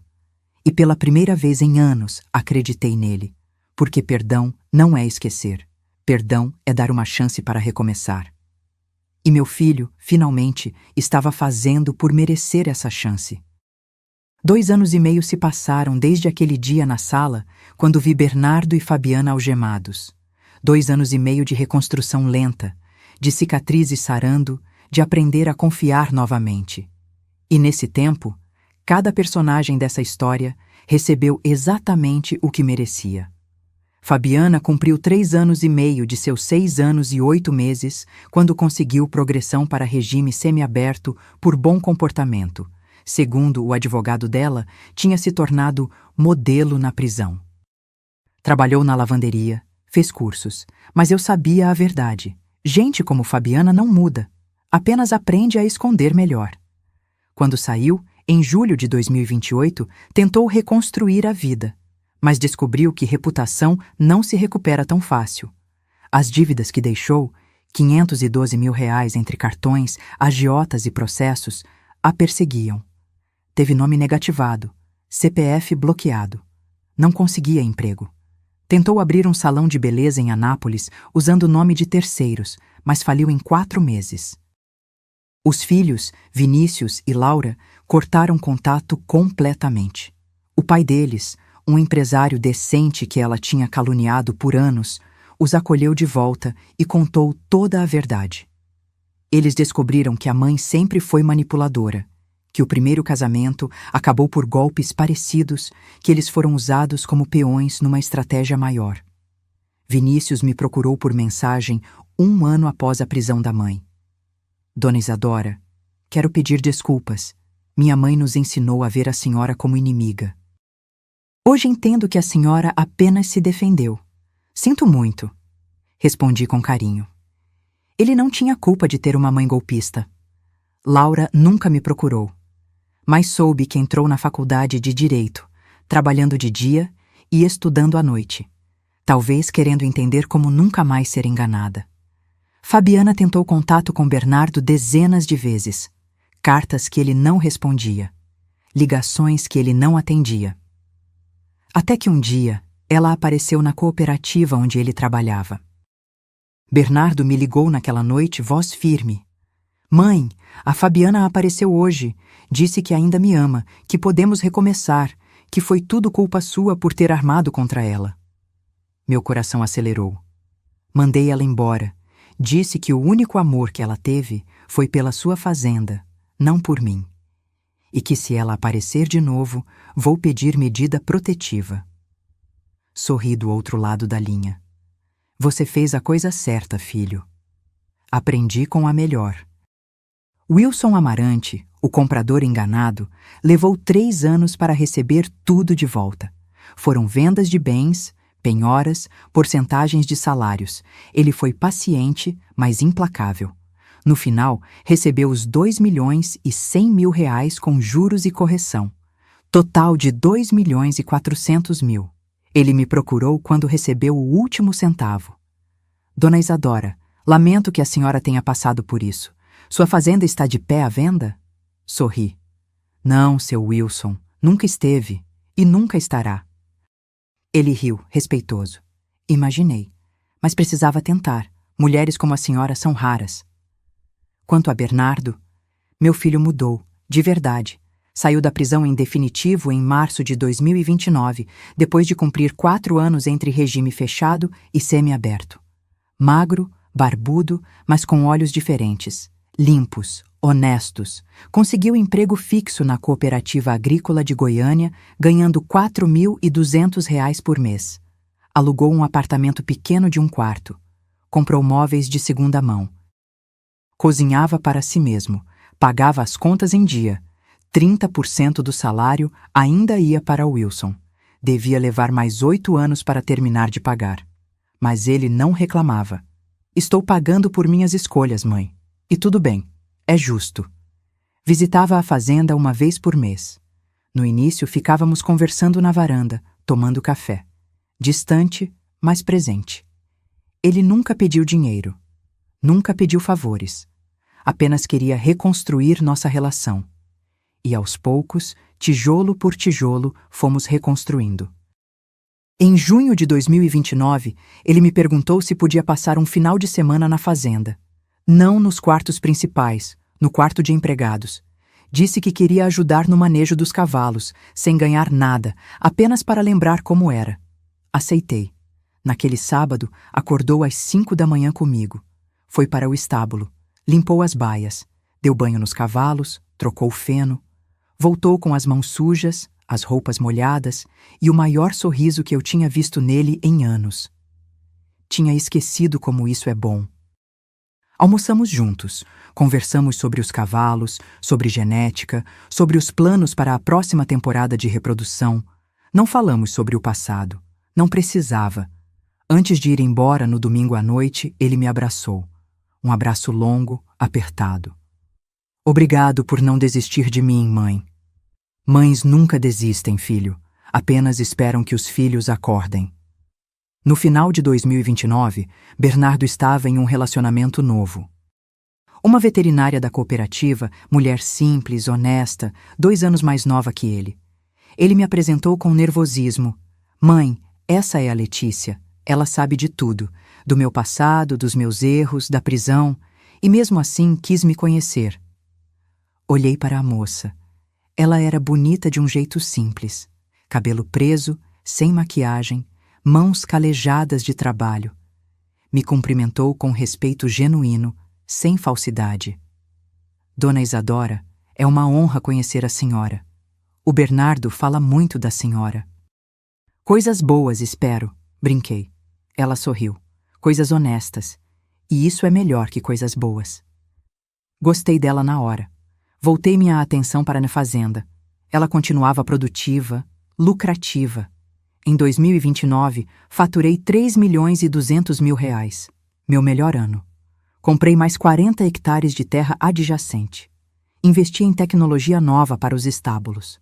Treinei uma equipe de 5 funcionários jovens e dedicados.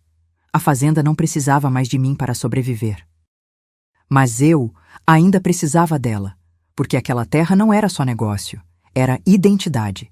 Era tudo o que eu tinha construído com sangue e suor, quando o mundo disse que eu fracassaria. E olhando para trás, para esses 2 anos e meio, percebi algo. Eu não tinha apenas salvado minha fazenda. Tinha salvado meu filho. Tinha salvado minha própria dignidade. E tinha provado que mulheres como eu não desistem. Não importa a idade, não importa a dor, não importa a traição. Porque dignidade não é algo que te dão. É algo que você conquista todos os dias. Levantando, lutando, resistindo. E, quando necessário, contra-atacando.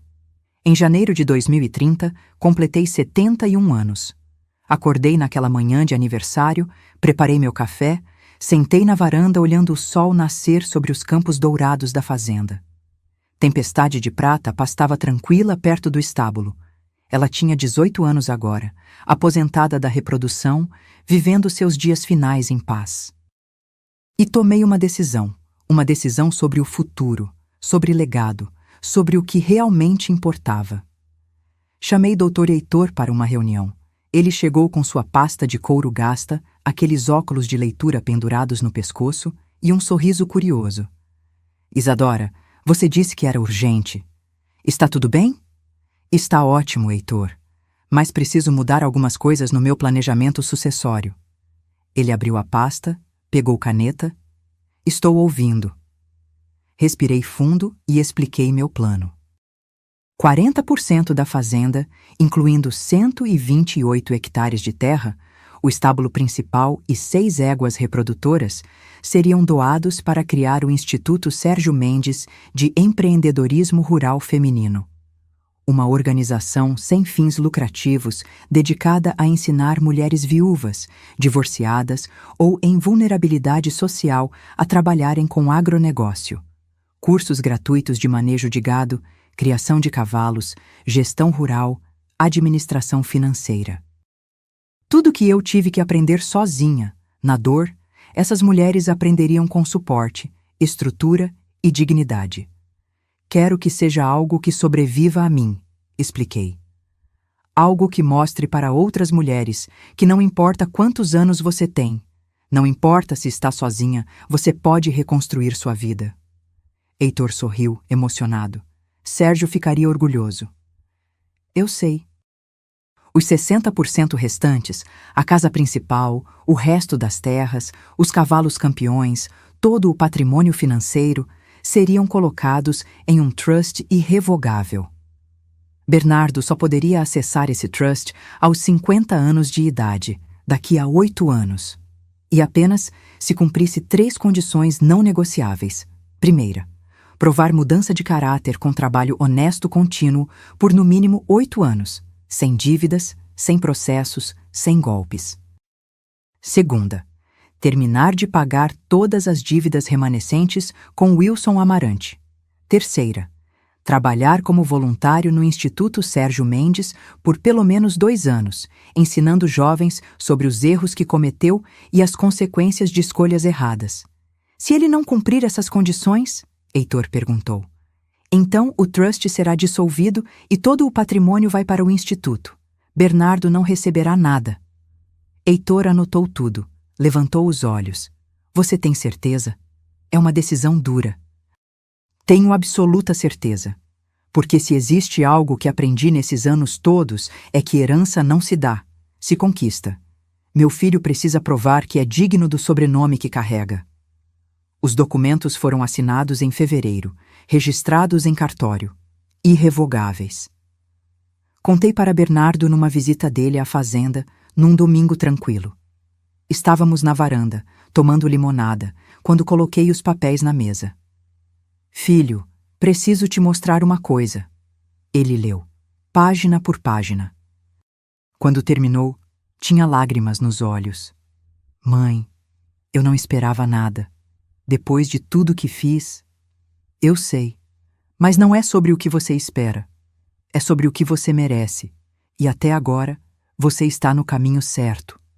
Continua assim pelos próximos 8 anos e esse patrimônio será seu. Ele segurou minha mão. Não vou te decepcionar de novo, juro. Eu sei. A criação do Instituto foi anunciada em março. Fiz questão de uma cerimônia pequena, apenas com imprensa local e algumas fazendeiras da região que eu respeitava. Falei no microfone, nervosa. Nunca gostei de holofotes, mas firme.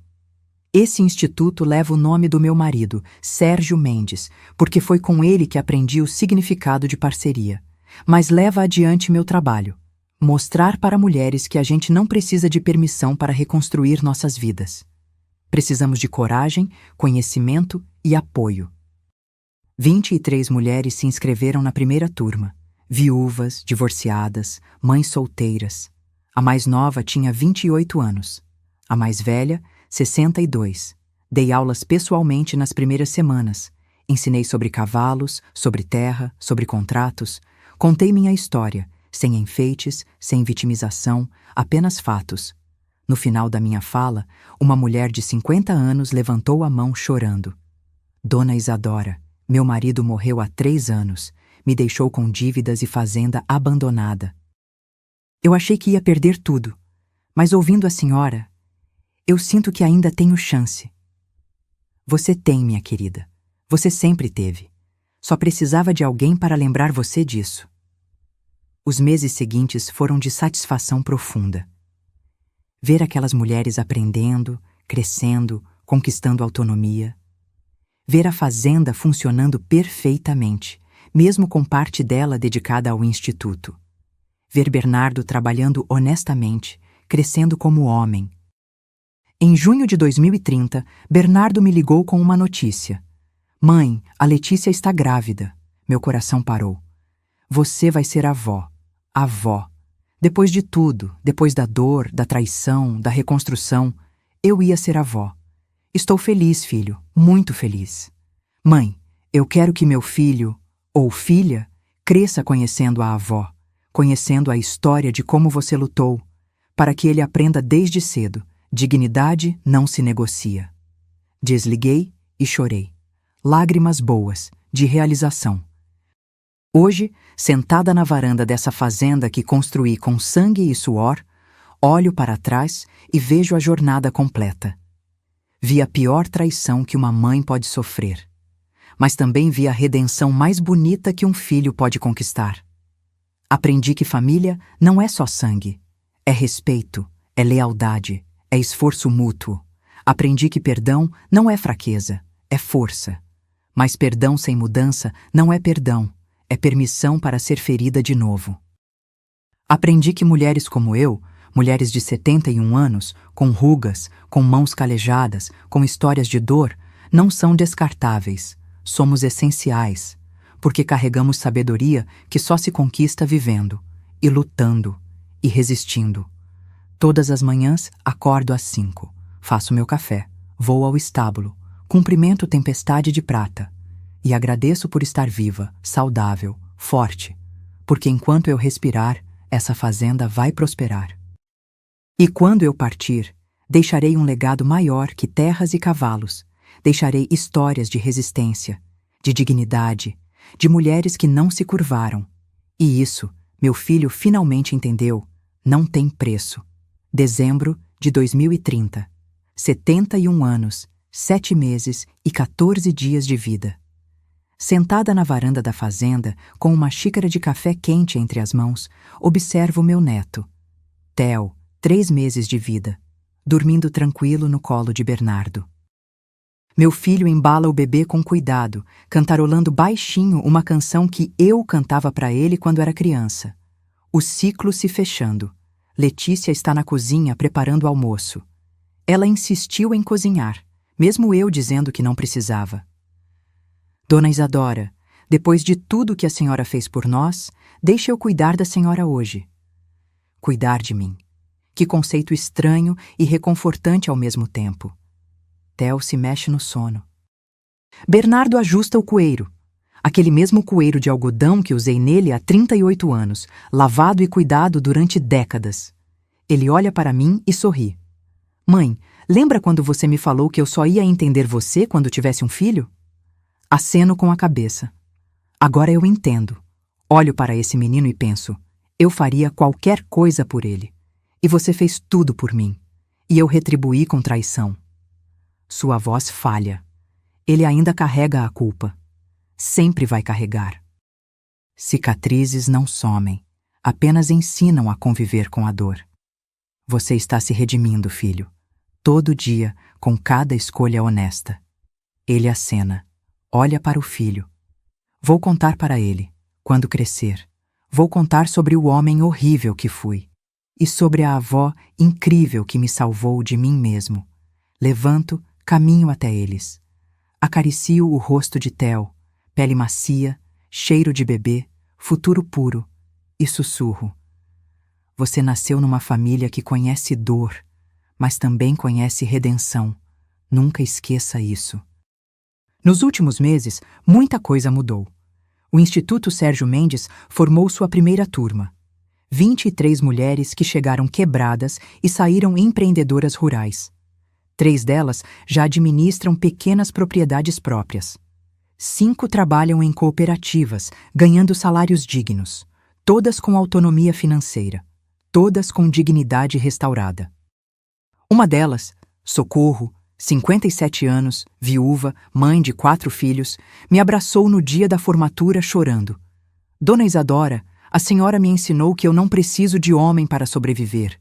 Preciso de conhecimento e coragem. Você sempre teve os dois, Socorro. Só precisava que alguém te lembrasse. Bernardo completou 6 anos de trabalho honesto na cooperativa. Foi promovido a supervisor. Salário de R$ 7.200. Economiza 40% todos os meses. Planeja comprar um terreno pequeno daqui a 2 anos para ter sua própria criação de gado. Pequena, humilde, mas dele. Terminou de pagar o Wilson Amarante em setembro. 8 anos de dívida quitada. No dia do último pagamento, ligou para mim chorando de alívio. Acabou, mãe. Estou livre. Finalmente livre. E começou como voluntário no instituto. Todo sábado, passa o dia ensinando jovens sobre administração rural e, no final, conta sua história. A história do filho que teve tudo e jogou fora. A história do homem que foi preso por roubar a própria mãe. A história da redenção conquistada dia após dia. Os jovens ouvem em silêncio, alguns com lágrimas, porque a verdade dói, mas ensina. Fabiana sumiu. Soube que está em Goiás Velho, trabalhando num restaurante de beira de estrada, sozinha, sem dinheiro, sem filhos, sem nada. Não sinto pena, não sinto raiva, não sinto nada, porque ela foi apenas uma tempestade passageira na minha vida, e tempestades passam. O que fica é a estrutura que você construiu para resistir a elas. Hoje, olhando ao redor, vejo o que realmente importa. Vejo meu filho segurando o filho dele com amor verdadeiro. Vejo minha fazenda produtiva, próspera, com jovens funcionários dedicados.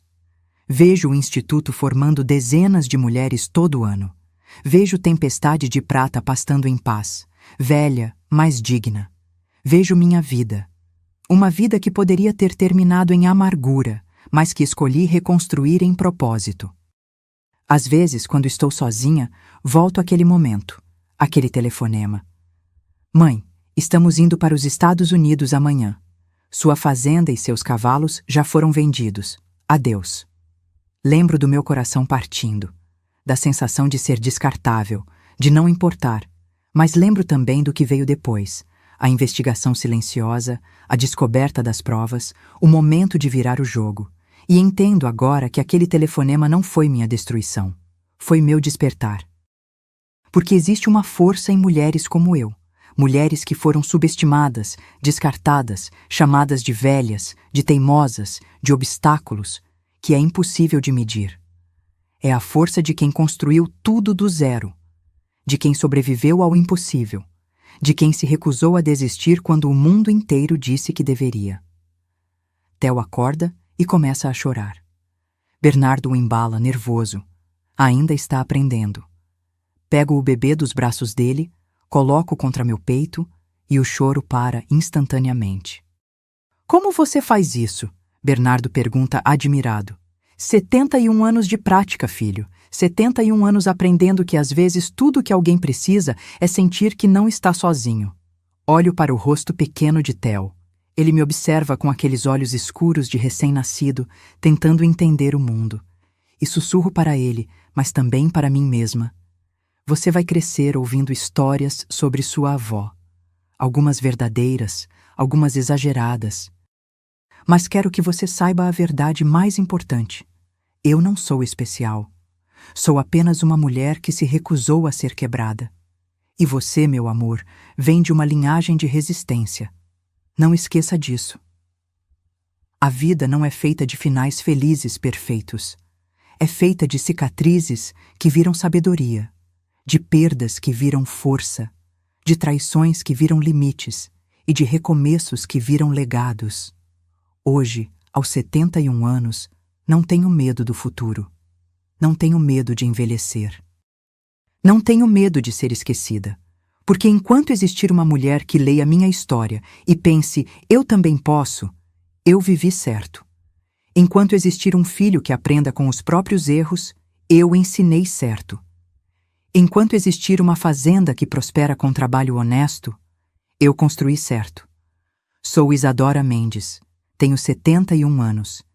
E esta é a história de como não permiti que me roubassem a dignidade. Porque dignidade, meu amor, não é algo que te dão, é algo que você decide manter. Todos os dias, contra tudo e todos. E quando você toma essa decisão, ninguém, absolutamente ninguém, pode tirar isso de você. Se esta história tocou seu coração, se você conhece alguém que precisava ouvir isso, deixe nos comentários de onde você está assistindo. Quero saber se essa história chegou até você, onde quer que esteja. Porque histórias de resistência precisam ser compartilhadas para que outras mulheres saibam. Você não está sozinha. E você é mais forte do que imagina. Comente de onde você está me assistindo agora. Um abraço forte e até a próxima história.